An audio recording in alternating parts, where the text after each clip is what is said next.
My name is Scott Cooper, My name is Max James. and we are the Two Ton Nerds. Yeah, it's been 2 weeks since we actually sat down and talked to.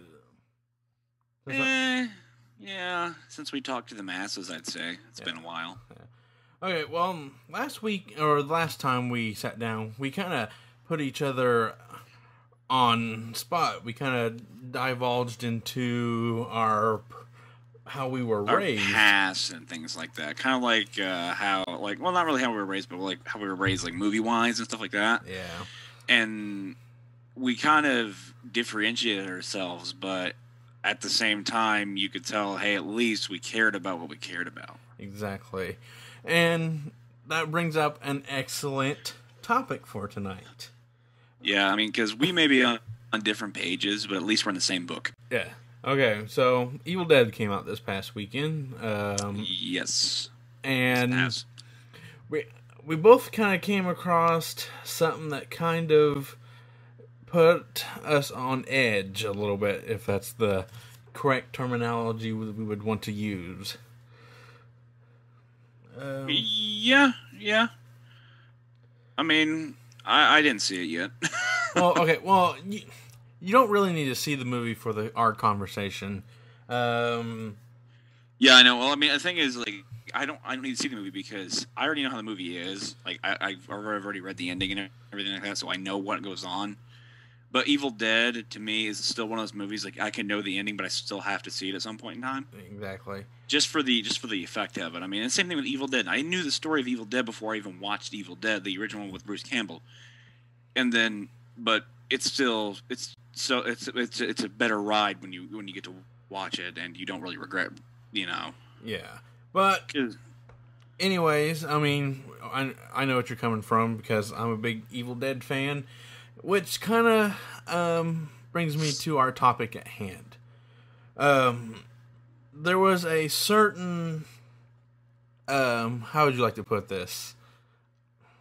I'm not quite sure how I want to explain this. I wouldn't just say it's because it's not just one or two people. It's like a certain group of people that decide that, okay, we're going to take this thing that's been in the nerd dungeon for at least 20 or 30 years, and all of a sudden let's turn it into a popular fad.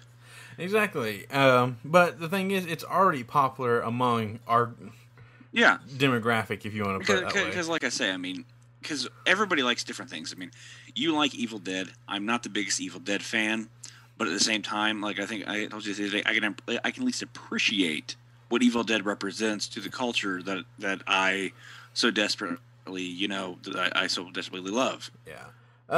But what I'm trying to get at is that, all right, say me and you, we have our certain group of friends that have seen Evil Dead plenty of, just God's amount of time, many times. Yeah, enough to memorize the whole movie. Exactly. But when we come across those few friends that haven't seen the movie, or at least heard of the movie, but they haven't really watched the movie, and they take our suggestion with a grain of salt. But when someone who's a little bit higher on the social status ladder, they take it like they just said something was completely, as it turned to gold, like their suggestion was gold, and like that kind of what made me think of this this topic at hand. Is there anything in particular that really like what subject matter that really kind of is really die hard to yourself? Like, what thing are you really die hard about? Oh, Batman. Batman? Yeah. I mean, honestly, like, I've been, ever since I could walk or even talk, like, Batman's been my one thing that I cling to. You know me. Yeah. I've got everything. I don't try to prove I'm a Batman fan. I am a Batman fan. Exactly. And I think, in a tangent to go off you, is that's to me is what people are trying to prove with this Evil Dead thing. is they're trying to prove they're Evil Dead fans because it's something that maybe some person or such and such is like, oh, hey, you guys need to go see Evil Dead, and then all of a sudden on my Facebook, all I see is Evil Dead, Evil Dead, Evil Dead, and then one or two people like to post pictures of, their movie ticket stubs or them buying the old Evil Dead, which, I mean, that's great for the series. It really is to a certain extent, though. Yeah. It's great for the product, but the fans, the old school fans, they suffer from it because it's kind of hard to put into words, but it's like, I think I was telling you the other day, it's like you have your favorite band, okay? Yeah. Your favorite band to you is, I know your favorite band is Nine Inch Nails, right? Yeah. Yeah, that's your favorite band. Now, I don't like Nine Inch Nails. Now, but the thing is I respect Trent Reznor, I respect Nine Inch Nails. I don't really like them, don't really care for them. But did you hold on? I'm sorry, but did you at least like the score to Social Network? I did. There's a difference between Nine Inch Nails and Trent Reznor. Okay, because Trent Reznor's musical scores I really enjoyed. I really like the score for The Girl with the Dragon Tattoo as well. I mean, he's a great musical composer. That being said, though, the band Nine Inch Nails, I've tried to listen to the music, I just can't get into it. Gotcha. I really can't. But what I'm trying to get at here is it's like, okay, Nine Inch Nails is your band. Right. Now, my band would be, I mean, you can pick any number of them, but let's just say my band's brand new. Okay.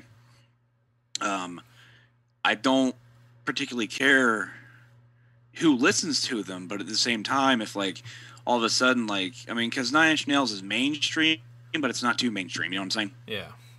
It's like, I hate those new fans to something that they don't appreciate the old thing to it.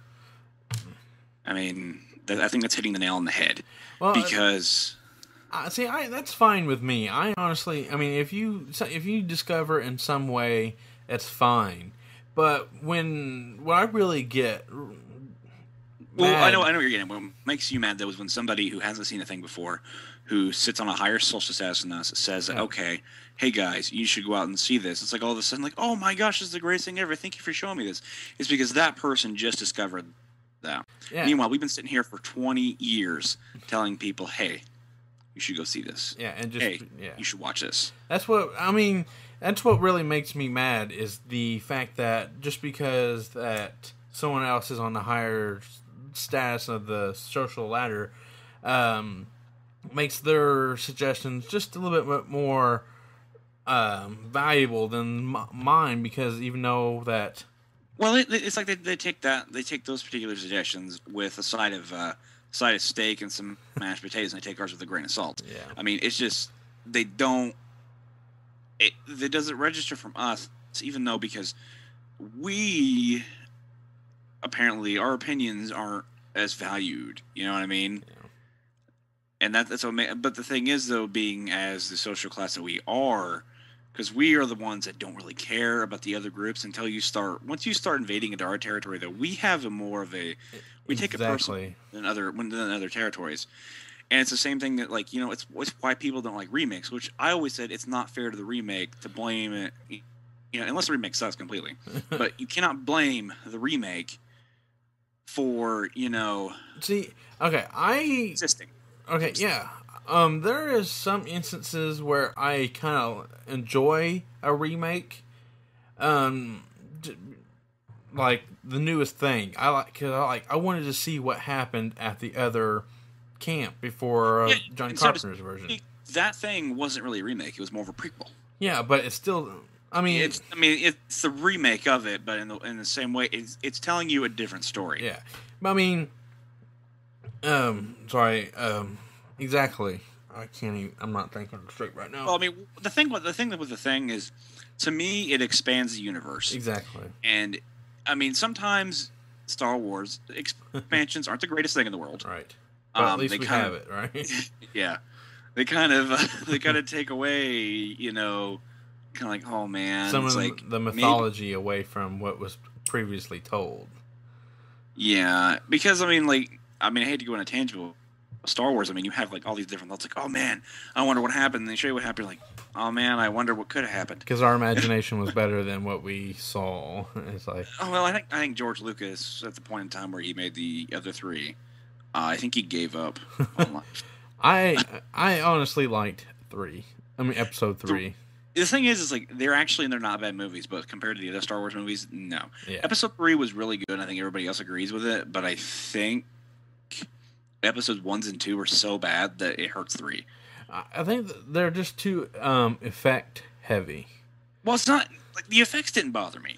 Okay, in Star Wars, I can accept the fact that it's corny.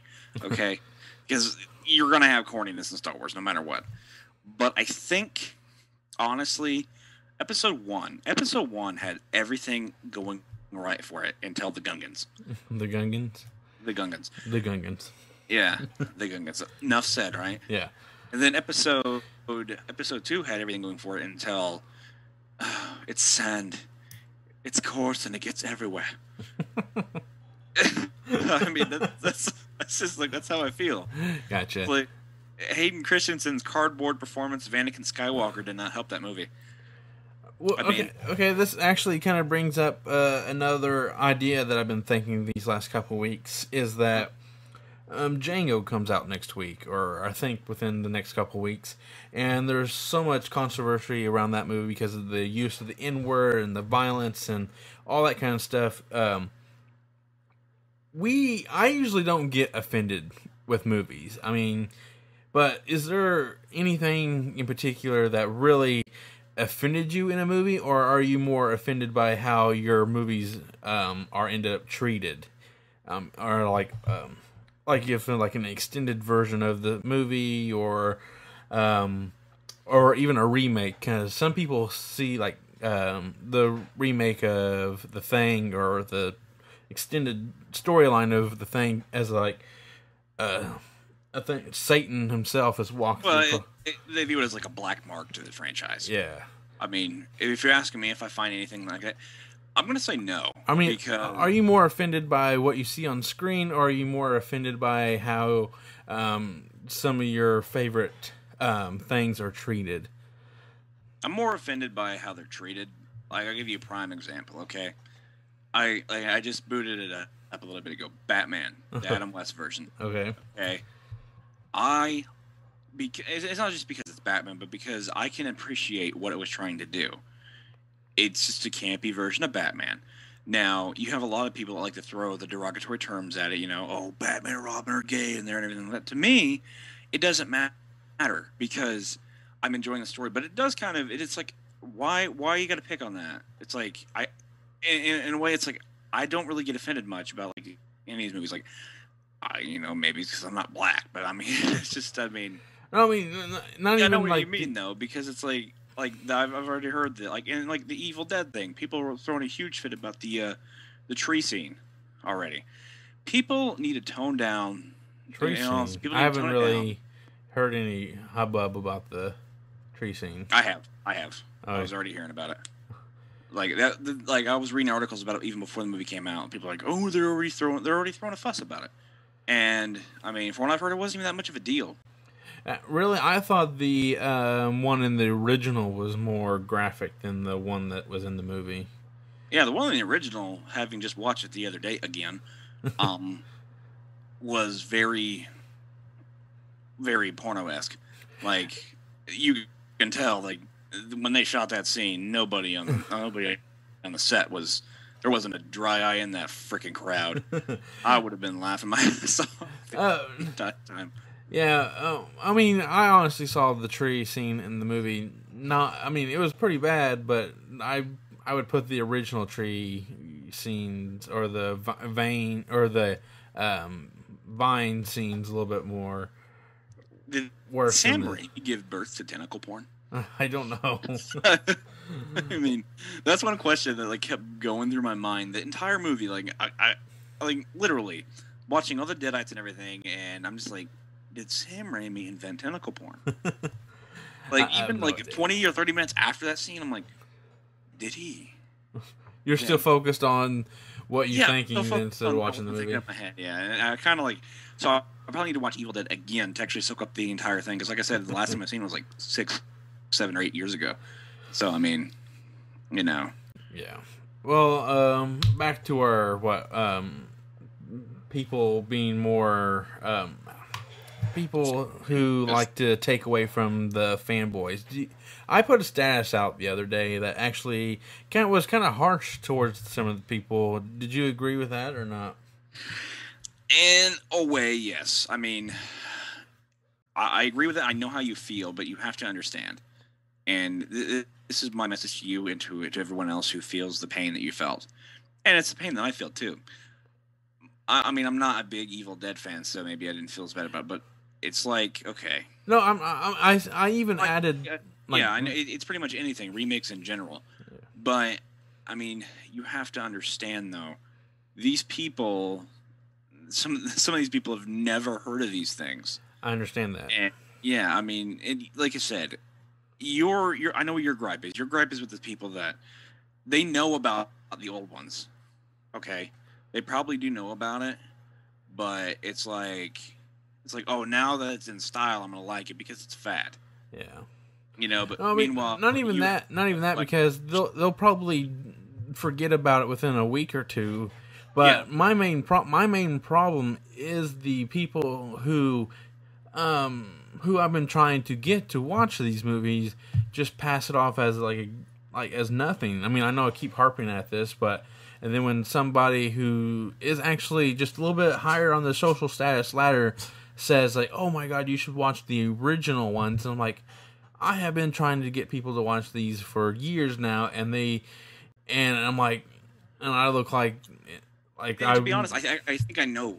Let me interject with this because to me this is the conversation that would just set you off the edge. If somebody was talking about like Evil Dead or something like that, the new one, and you felt like you had to chime in, and then all of a sudden they said, "Oh, well, you only like it because so and so likes it." Yes, that would throw me for a loop, and I'd probably my blood would boil to. Yeah, but that's the society we live in, though. It's like, okay, it's like somebody sees me wearing a Batman shirt, right? Yeah. And it's like, oh, so you like Batman? No, I don't like Batman at all. I just wear a Batman shirt. You know, it's just like, or I see somebody in a Batman shirt that doesn't even fucking know what Batman is. It's like, you know, there's Superman. I swear to God, I would rip out their heart and eat it in front of them. You have no idea. Like, there are people that are idiots like that. They buy it because it's popular. Yeah. But meanwhile, there's us that, you know, how much money did I just spend? You spent quite a bit of money just within 5 minutes on Batman in general, and like, because I have to have this because I felt so bad about not getting the collector's edition of Arkham City. I had to have the collector's edition of the new one that's coming out. That's exactly how I feel with Kevin Smith stuff. I mean, yeah, see, because had this been a Kevin Smith movie that everyone decided, oh, hey, go see this movie, I guarantee you'd still be bitching. I probably would. I mean, because like to you, that's your one thing that you covet the most. Because yes, exactly. I told you I like Kevin Smith, I really do, and you know I like Kevin Smith. You know I enjoy Kevin Smith movies. Yeah. But at the same time, I don't enjoy all of Kevin Smith movies. Now, I'm not saying you do either, but I'm also saying that Kevin Smith, to you watched Clerks before I did. I know you did. Right, yeah. That's your thing, you know. That's why it's like, hey, anything Kevin Smith related, I'll just ask Max, you know. Yeah. And it's like, you know, I mean, but you know, if you know anything, a Batman question answered, anything about the comic books, the video games. If I had a Batman comic book question, I'd probably ask you, but I'm pretty good with the movies and. Yeah, I mean, it's the same thing. I'm pretty good with Kevin Smith movies. I mean, we both know each other's universes. Yeah, when we start getting into the nitty-gritty details, that's when we kind of very like, oh, did you know that such and such in this part of the movie, you can see this, and like, I didn't know that, and you know what I mean? I'm just. Yeah, I mean, did you know that in Batman Begins that Bruce Wayne was a family man? I did not. Oh, speaking of that is hilarious, isn't it? Well, you know what's funny? I seen that in person. I was watching. Oh, what was on? Oh, my parents were watching The Lion King. Explain it real quick. It's a trailer for Batman Begins. They're showing it actually network premiere on ABC Family, And if anybody has seen Batman Begins, if you know anything about Batman, if you've even heard of Batman, you know Batman does not fight for family. I mean, they go, ABC Family presents the story of a man dressed as a bat. He fights for family. I fight for family. He fights for love. Oh my God. I'm watching it. I'm like, are you serious? Like, really? It's like, who in the, like, I feel sorry for the announcer because I know he's just reading it. Yeah. I bet he's like, genius this isn't Batman. Writing room going, what does he fight for, guys? Guys, what does he fight for? It's either revenge or family. Chuck, what's he fight for? I don't know, man. Just put family. I don't know. I don't watch Batman. I'm a Superman guy. Superman fights for family. But you have to understand that's ABC Family. They have to kind of make it more family oriented. But once you watch the movie, you realize that the movie should be on ABC Family first and foremost. It should be on FX. His family has been killed within the first 5 minutes of the movie, basically. And dead. What? Then he can't fight for family. They're dead. Rachel dies in the sequel, so he didn't do a good fucking job fighting, did he? No. Okay, that's good. Is there anything in particular that you want to talk about? BioShock Infinite. Okay. How'd you like it? Is there like a word to describe 3 orgasms at once? Nergasm. I would say BioShock Infinite would be one of those. What's really great about this game was the fact that I walked into it, and I think I told you this. I walked into it not expecting much. Yeah. Because I've had the first BioShock forever, and I could see how people would like it, but I myself couldn't get into it. I got into the second one for some odd reason. I don't know why. I just really did. Like, it was just one of those games. Like, I played it. I finally I chucked past the first hour, and I really enjoyed myself all the way through. Gotcha. BioShock Infinite, though, the moment I pressed start, I just knew this game was going to make my April. I knew it. I really knew it was. Like, I started the April 1st. I beat it 3 days ago. And if it wasn't for work, the game would have been beaten. Like, I would have just sat down the whole fucking day through and played the whole game. But I sat down, and it was the first game in a long time that made me sit down and play it 7 or 8 hours straight. Gotcha. I mean, okay, the other day I asked you is it the 1999 mode? Is that what it's called? Yeah. Okay, and I asked you, is it hard, annoying, or is it too easy? I mean, what do you mean both? I mean, was it the 1999 mode? I'll describe to you. It's hard and easy. One, as hard as obviously the enemies are, a little bit tougher and everything. Yeah. The parts that I would die on in normal mode, I'm finding easy in hard mode. It's the easy parts in normal mode that I'm finding hard in 1999 mode. Gotcha. Because I'm a guy that gets used to, like, okay, I play BioShock, guns a-blazing, all right? I got a vigor in one hand, and I've got my machine gun in the other hand. I'm just launching everything across the map. Now, that works for the parts that I found hard in the first one, because it's like, okay, the first fireman you fight, I've read a lot of people were finding difficulty in him. I beat him with, just like that, easily. But the scene after that, I died by a machine gun. I was really upset. Is there like a random respawn for the second time around? Or do they practically kind of do the same thing? No, what they do is you have to pay $100. You have to pay $100 to respawn, and when you respawn, you only respawn with half health. Oh. And if you don't have enough money, you have to return back to your last save point. Which is not that it's not annoying, but you cannot save the game. It auto saves automatically. Oh, okay. Yeah, so I mean, it's like it picks and chooses. What's really cool though is how I handled my last forte into it. I just ran away from the battle scene. How far are you into the second time around? I'm getting ready to. I don't know. You probably don't know where this is at, but I'm maybe about a fifth way through the game. Okay. Not very far. Not very far. Yeah. I'm getting ready to get Murder of Crows. And the only reason why I died is because stupidity. That's the only reason why. Because I'm in a mansion and I'm just fucking around with people. I'm trying to get this damn trophy where you execute 20 people. And by the way, people, this game is brutal. This game looks like an M-rated Disney movie. Like if Family Guy got a hold of Disney, like in that. Yeah, like in that episode, like the multiverse episode. There's a scene in the game. It's where you get the claw, where you get the skyhook claw. Yeah. And he takes it and he mashes it against somebody's face, like right immediately, and you just see it rip away at this guy's face, and you see the hole where he pulls it out of. You're just like, holy crap! It's brutal, like intense brutal.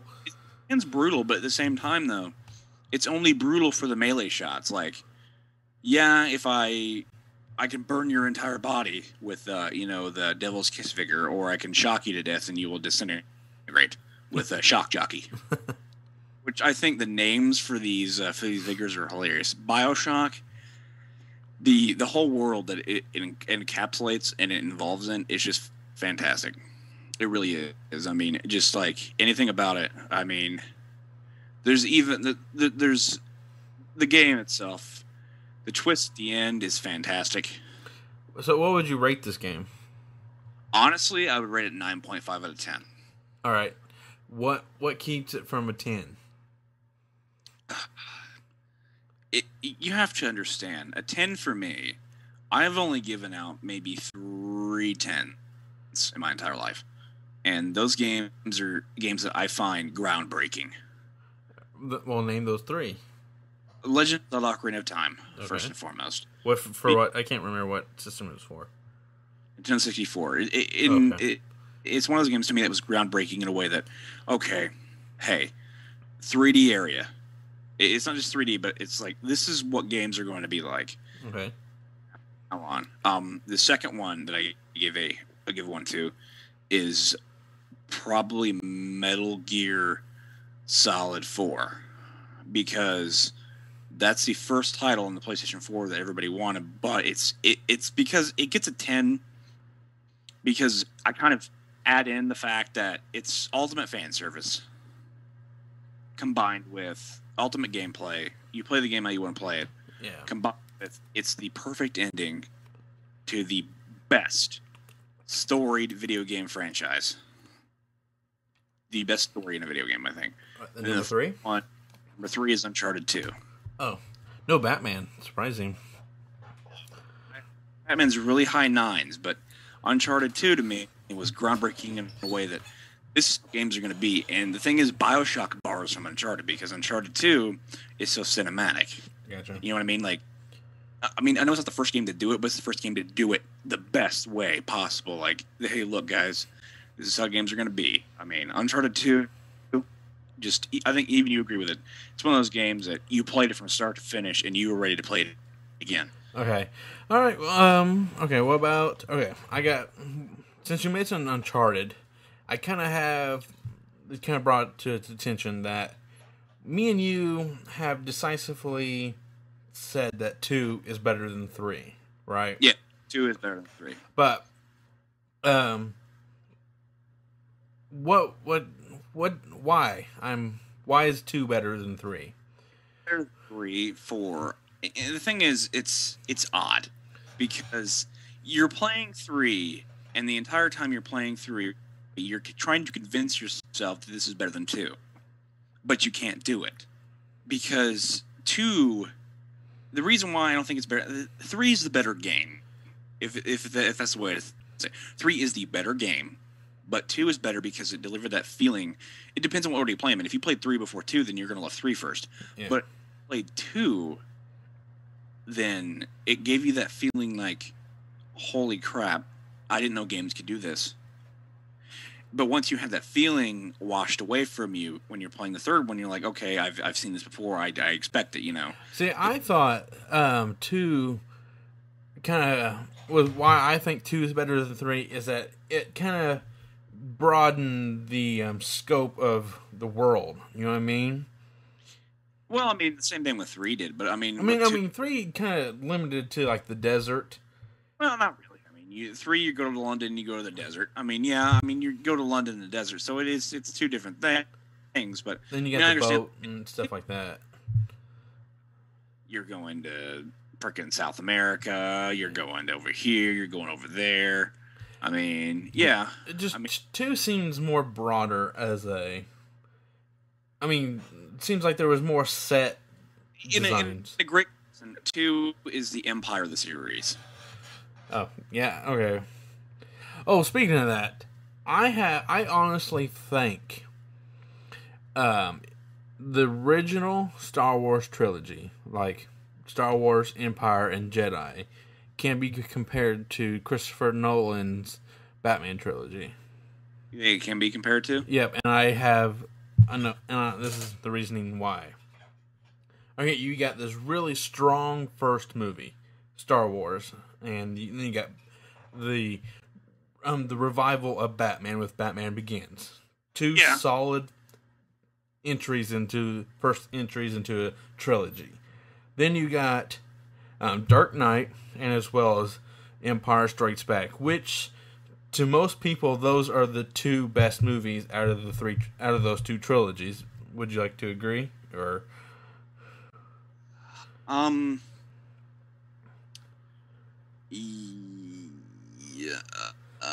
Here's the thing. Oh no, just okay. Hold on. Okay, to me, I honestly think.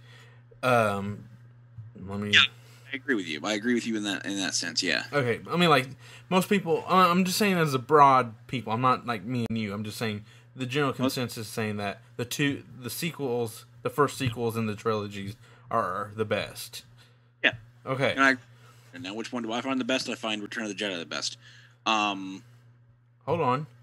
But then you got the third entry into the trilogy at The Dark Knight Rises, and as well as Return of the Jedi, which finished strong, but it had some serious flaws.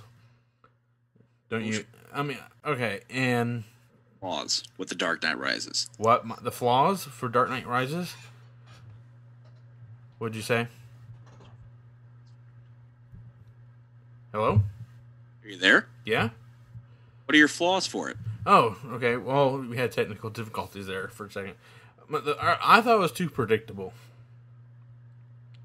The thing is, though, the movie kind of has to be predictable. Yeah. Same thing with Return of the Jedi. That's what the... Okay, and here's the thing. That's what plagues third entries to the series of a trilogy, because if you know that's the ending, you know how it has to play out. I mean, like with Return of the Jedi, you know that the series has to end the way it does. So therefore, you're not as surprised as you were with, Luke, I am your father off Empire.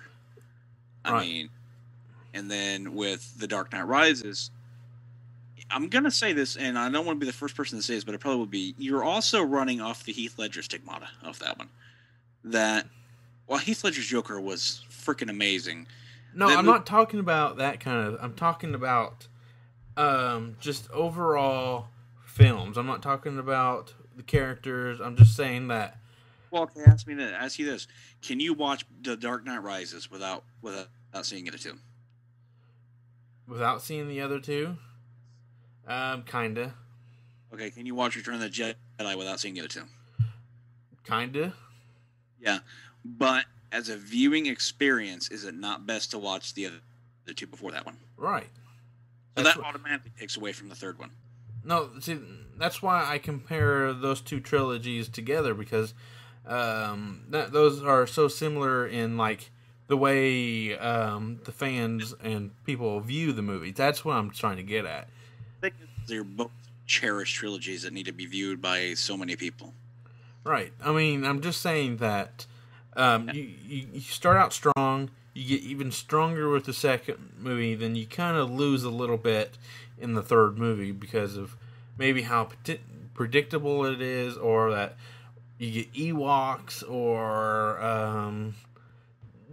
or that it doesn't quite feel like the second movie. You know what plagued the third one, don't you?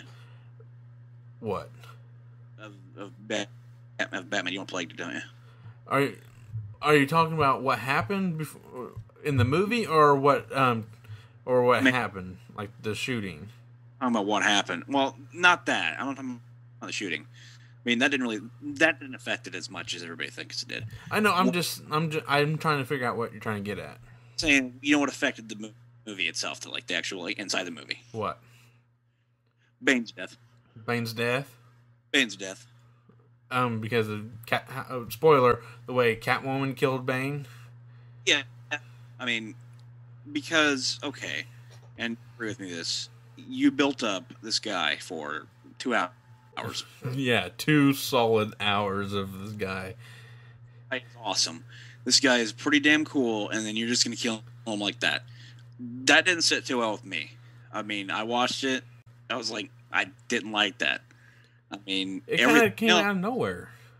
It did, and it wasn't even delivered tastefully. Like, he needed to die like falling off a building or something. Like Batman and him kind of duking it out on top of City Hall, that kind of thing. You know, or Batman just literally beating the shit out of him. Just fucking ape shit on his ass. And then just kill him. I mean, like, didn't mean to, but he had to. Yeah. You know? Kind and of then it's like... With Harvey Dent kind of thing. It's like, okay, now you're showing me... And the other thing, here's my gripe about that whole Batman trilogy. It wasn't as good as it could have been. Okay. That's rare hearing it from me, but it wasn't as good as it could have been. Because everything else in that trilogy was awesome except for one thing. What? Batman himself. He wasn't. I bet I know what you're getting at. That he wasn't as much as a detective as he was in the comics. He wasn't as much as a detective as he was in the comics. Because to me, this Batman he wasn't brutal. I mean, the thing is like, okay, Batman Begins, when he first started, the first 10 minutes as he's Batman, if he would have just stuck with that route, like when he tortured, or I mean, even like when he tortures Maroni in the second one by dropping him like 20 feet. Like I thought it was Eric Roberts who did that too. It's Maroni though. That's what I'm saying. Oh. As the character, but no, like I wanted to see more of that. Instead, you see more of this Rachel. Rachel. So you wanted a less whiny Batman, right?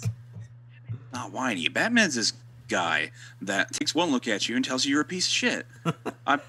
That's what he does. Like if you sell drugs to kids, you're guilty, or I kind of punch you in the face. And like other thing, they didn't do the signature Batman punch, which was he doesn't look behind him; he just punches.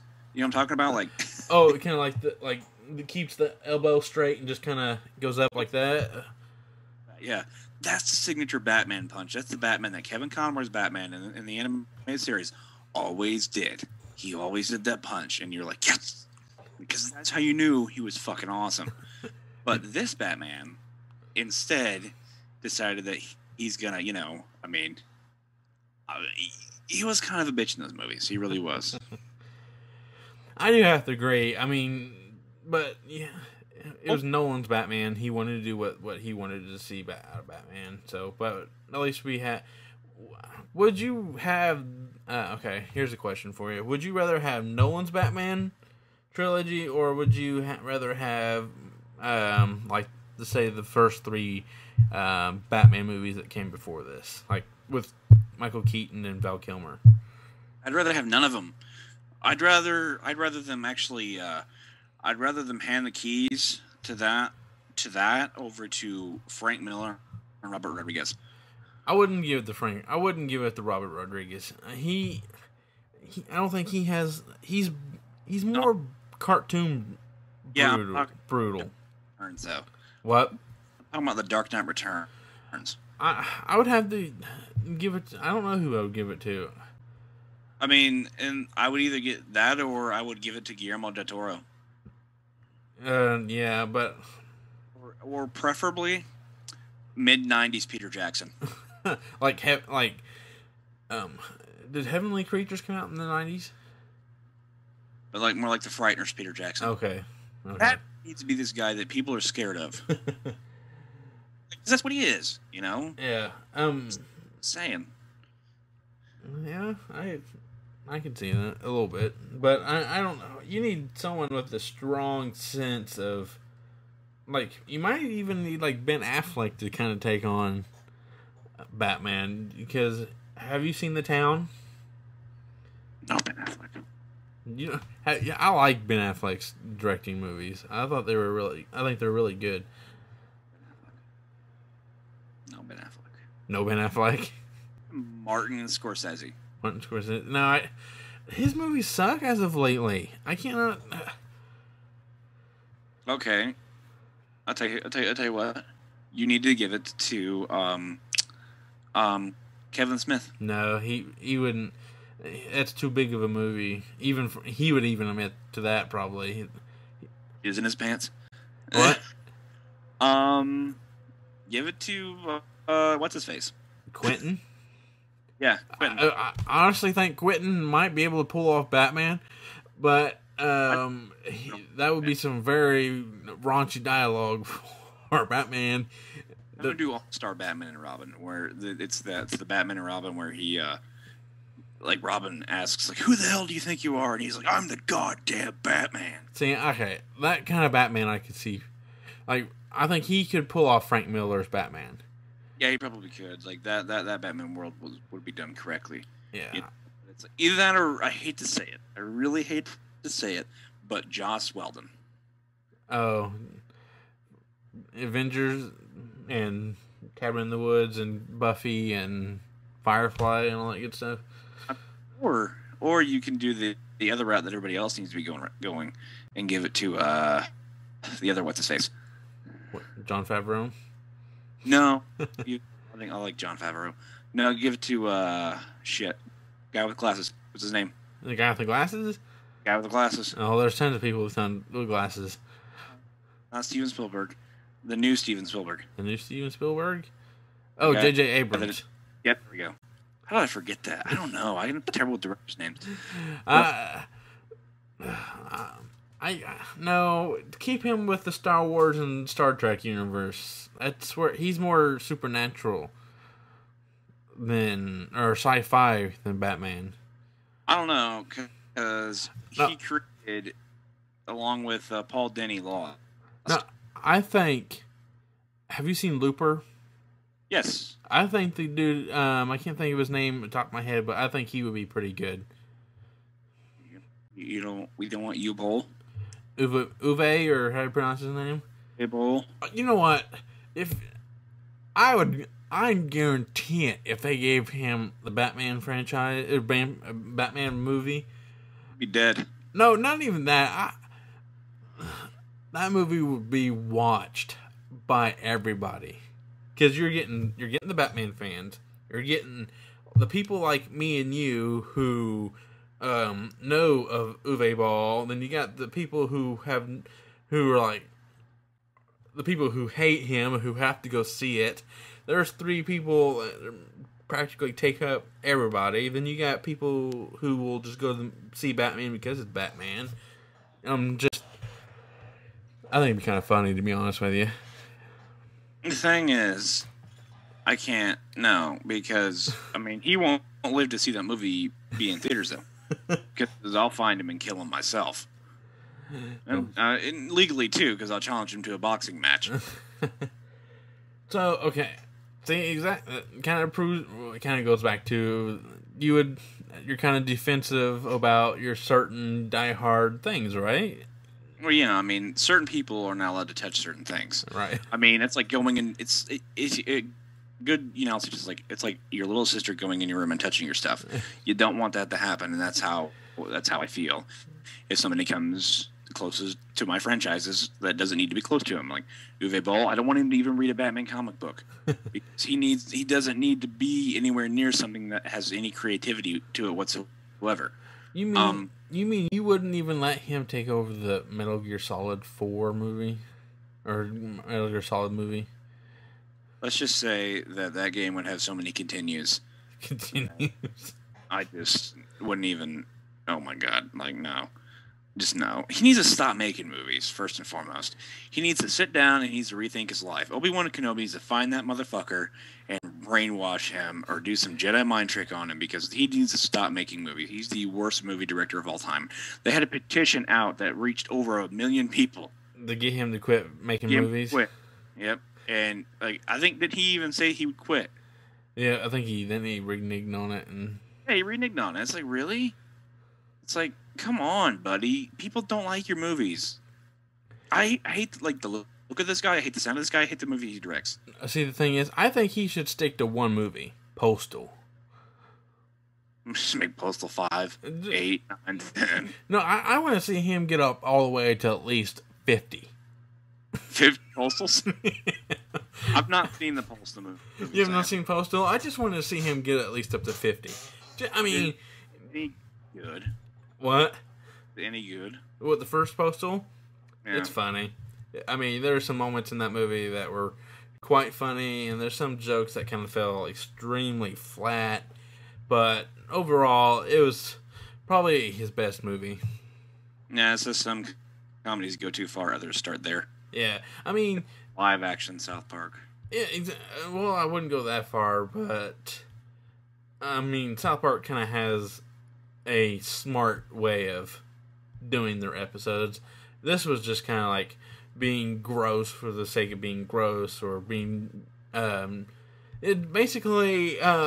Osama bin Laden's in this movie, and in the final moments of the movie is George Bush and Osama bin Laden kind of skipping through a field while a nuclear bomb is going off. And it's just that kind of a movie.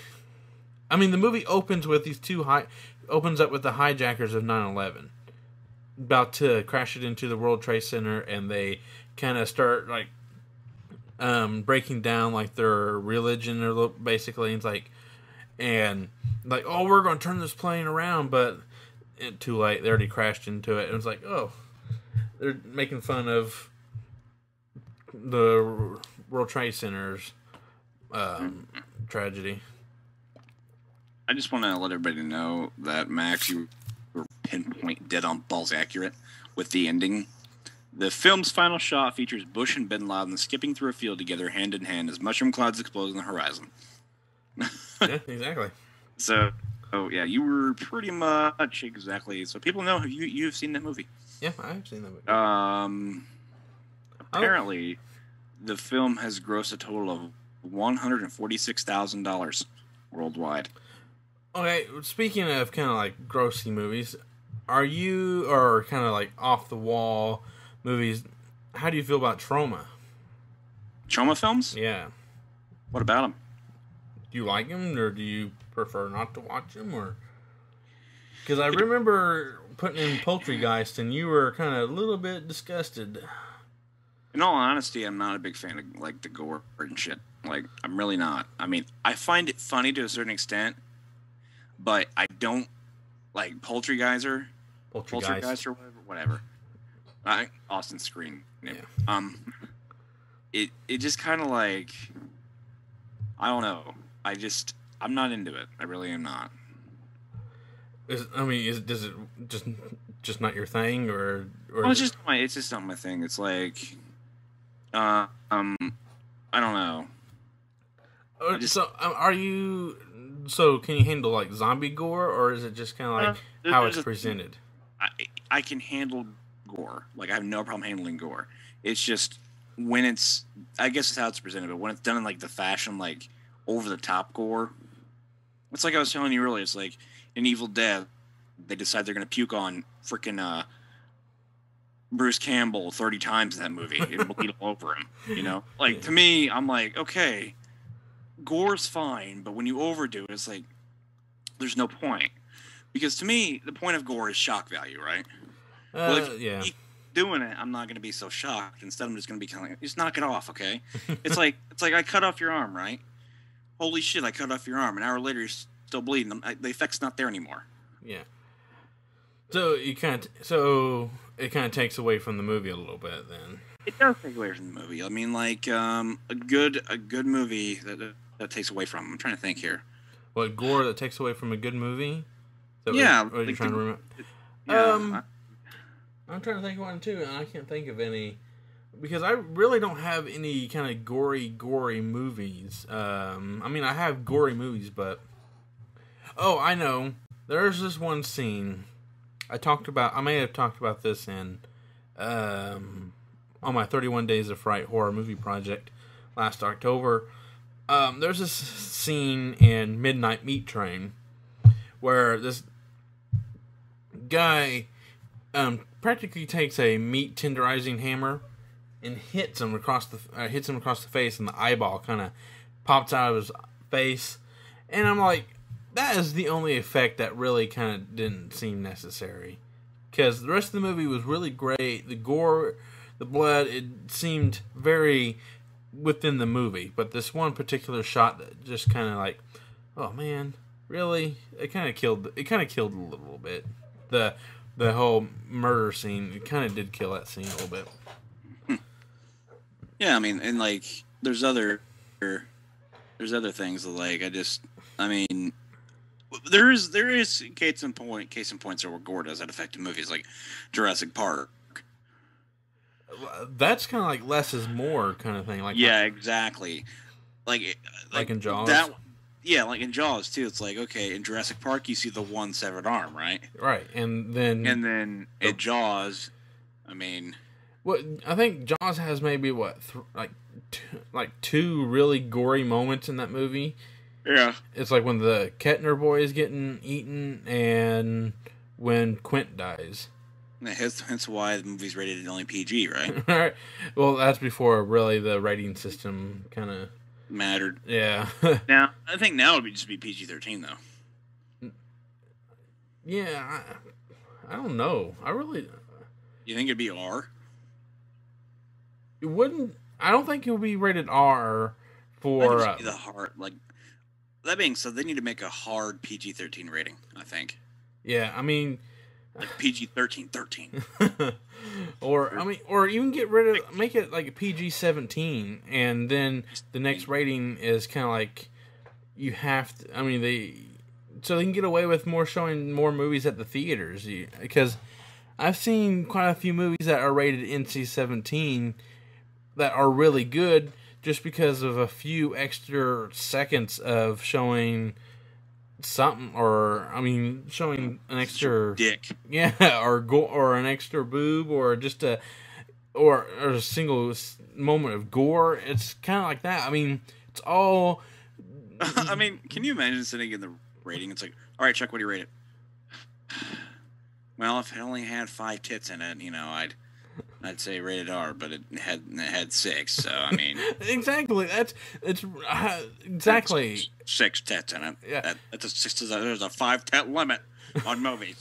I mean, I don't care if it's the chick from Total Recall, another one, 5 tit limit. If there's 2 of those alien, you can't have that in there. No, you can't. 2 tit limit. I'm just no. 5 tit limit. That's kind of how I take from watching This Film Is Not Yet Rated documentary. It's like, really, some movies get very lenient because of how it's presented. It's basically, I mean, if they brought up I think Scary Movie was like one of the few things that's really popped out of my mind, is that when Carmen Electra gets stabbed in the chest and the knife has the implant still stick on the knife, you know what I'm talking about, right? Yeah, I've seen Scary Movie. Okay, and then when it cuts to and it's showing like another scene, it's showing like a really intimate scene between these two people that it just seems more appropriate to be cutting out the Scary Movie, just because hold on, I got ahead of myself. It's more appropriate to show the Carmen Electra scene because it's presented as a comedy. It's like, than showing the other scene because it's more realistic. That's probably. Well, yeah, because let's just say we had a movie. Okay, let's just say we had Shameless the comedy and Shameless the drama. Right. Okay. Now, if I present to you, hey, it's this really funny movie about this guy, right? And he's gonna shoot adult movies, right? And his friends are going to find it hilarious because he has a really, really, really gigantic fucking cock. And then I present it to you in a comedy. It's slapstick. I play Benny Hill music behind it. It's gonna be rated R. Exactly. But if they play it straight and more more drama-esque, NC-17 and won't be able to play in theaters. Hey, back on the subject of U-Ball. Okay. He has actually started to sue BitTorrent users for downloading his film Far Cry as a way to earn some extra money. Really? He says. Oh, man. Boll received a rare Worst Career Achievement Award at the 29 Golden Raspberry Awards on February 21st, 2009 for In the Name of the King, 1968 Tunnel Rats and Postal. Boll has been nominated for Razzies 3 times in total. Wow. So, I think we're down to... Yeah, we're about 5 minutes left to go before this podcast ends. Is there any, closing statements that you want to say? U-Ball needs to die. Or stay away from Batman. And I swear to God, if he even winks at Batman wrong, I find out, I'm gonna grapple hook his nuts. What if he burned a comic in front of you?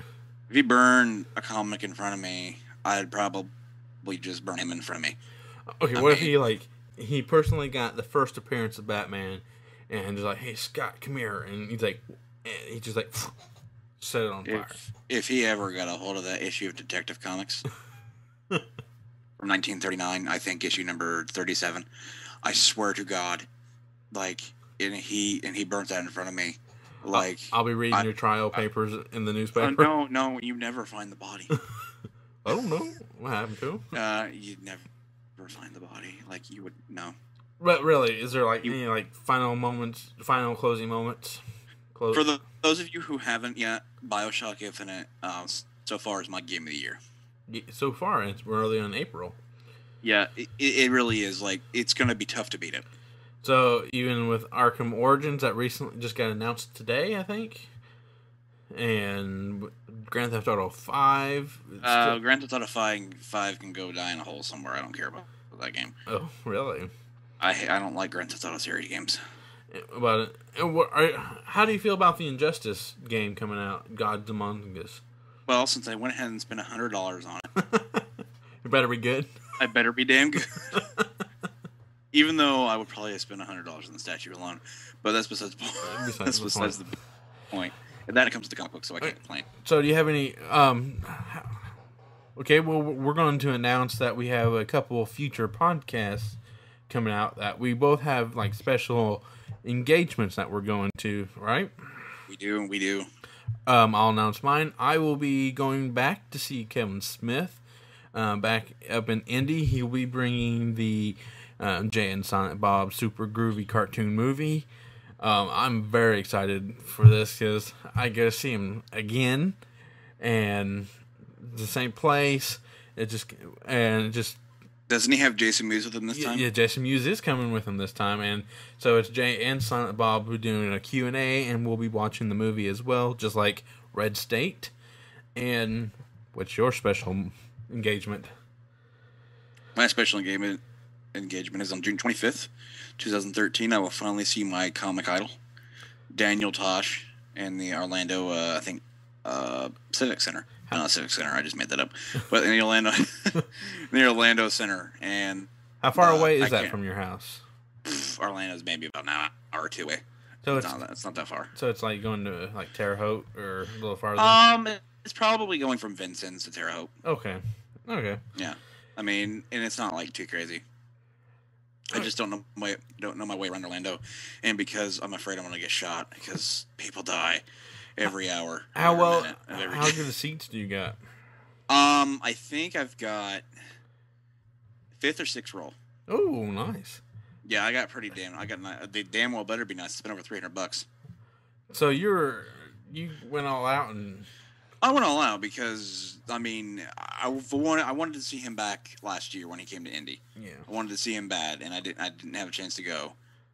I did, but I'm not going to talk about that right now.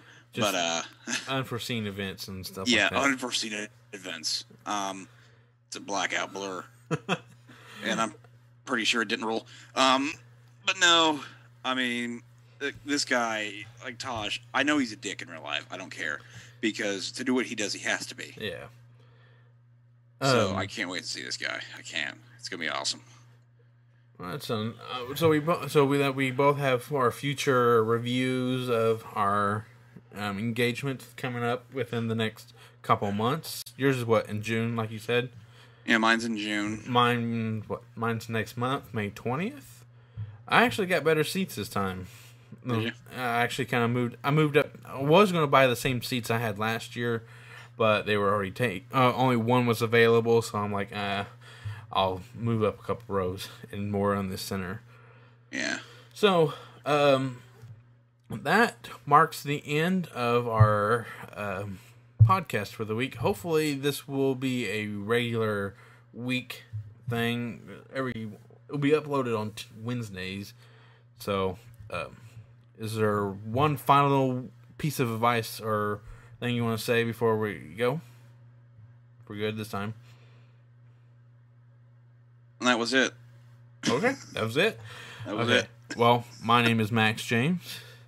And my name is Scott Cooper. We are the 2-ton nerds. Since when? Since that day that we created this hybrid thing in your bedroom. My bedroom. All right. Yeah. All right. Well. So, as always, follow us on Twitter. Yeah. Which I haven't had a Twitter handle yet. What's your Twitter handle? One and only MSJ. Okay, and like us on Facebook. And subscribe to us on YouTube. And we are going to go geek out. Goodbye.